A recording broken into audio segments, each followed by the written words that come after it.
Ngayong Semana Santa 2026, inaasahan ang pagdagsa ng mga biyahero at turista sa iba't ibang pantalan, terminal at mga dalampasigan sa bansa.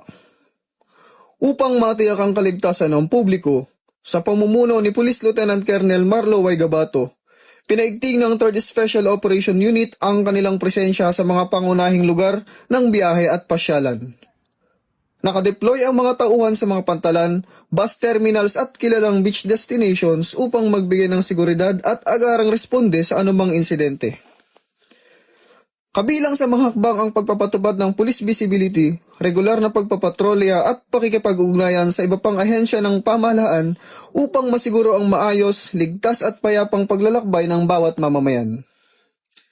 Pinapayuhan naman ang publiko na manatiling mapagmatsyag, sumunod sa mga alituntunin at agad i-report sa mga otoridad ang anumang kahinahinalang aktibidad.